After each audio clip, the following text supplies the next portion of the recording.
Assalamualaikum warahmatullahi wabarakatuh. Nama saya Aryananda Ajisai. Saya ingin menjawab soal UTS Komunikasi Lintas Budaya. Nomor 1, apa yang Anda ketahui tentang masyarakat multikultural? Masyarakat multikultural itu masyarakat yang terdiri dari beberapa struktur budaya dan membentuk suatu kesatuan. Contohnya kayak di Tangerang ini. Di Tangerang kan banyak orang-orang dari Jawa, dari Palembang, dari Batak, dan lain-lain. Dia berkumpul dalam satu daerah dan hidup bersama dalam satu daerah. Lalu ada nomor 2, apa yang Anda pahami tentang cara pandang, bagaimana kaitannya dengan budaya? Cara pandang itu merupakan inti dari perilaku manusia, karena menjelaskan pandangan tentang realitas dan mengajarkan seseorang untuk melakukan peranannya secara efektif. Dan budaya mempengaruhi sebagian besar cara pandang seseorang. Pandangan budaya berfungsi untuk membuat pengalaman hidup yang mungkin menurut orang lain berantakan menjadi dapat diterima oleh akal sehat.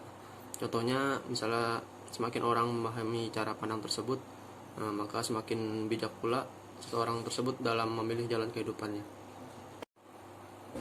Lalu ada nomor 3, apa yang Anda pahami tentang bahasa? Seberapa penting bahasa dalam kebudayaan? Bahasa adalah alat komunikasi yang digunakan untuk berkomunikasi dengan manusia lainnya. Bisa menggunakan kata, tanda, ataupun gerakan untuk menghasilkan arti. Untuk memiliki kebudayaan, diperlukan bahasa agar setiap anggota kelompok dapat berbagi informasi, nilai, dan kepercayaan. Contohnya misalnya ada di Amerika sana, mereka mengungkapkan sesuatu yang berhubungan dengan waktu, misalnya time is money, untuk menggambarkan seberapa pentingnya ketepatan waktu bagi warga Amerika di sana. Nomor 4, identitas memiliki sisi gelapnya, salah satunya ialah prasangka.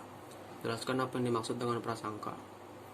Prasangka merupakan perasaan kuat atau perilaku yang dalam terhadap kelompok tertentu, atau sikap tidak adil atau tidak toleran pada kelompok tertentu. Contohnya, saya punya teman, di perusahaan dia itu gak nerima karyawan yang berasal dari Sumatera, kayak misalnya dari Palembang atau dari Lampung, karena bosnya itu berprasangka bahwa orang-orang dari Sumatera itu tidak mempunyai attitude dalam bekerja. Lalu ada nomor 5, inti agama adalah menyediakan petunjuk mengenai bagaimana memperlakukan orang lain dan memperoleh kedamaian batin. Jelaskan tentang asal-usul, asumsi dasar, manifestasi budaya, dan ajaran dari agama Islam.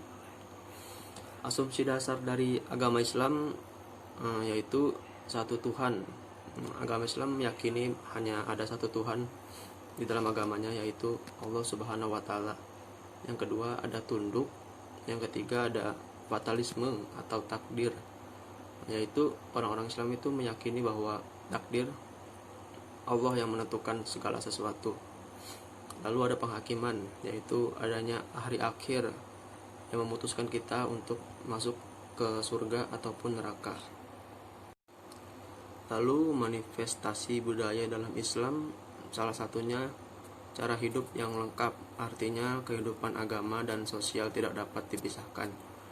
Islam memerintahkan umatnya untuk menghidupi kehidupan pribadi, sosial, ekonomi, dan spiritual dengan sebaik-baiknya.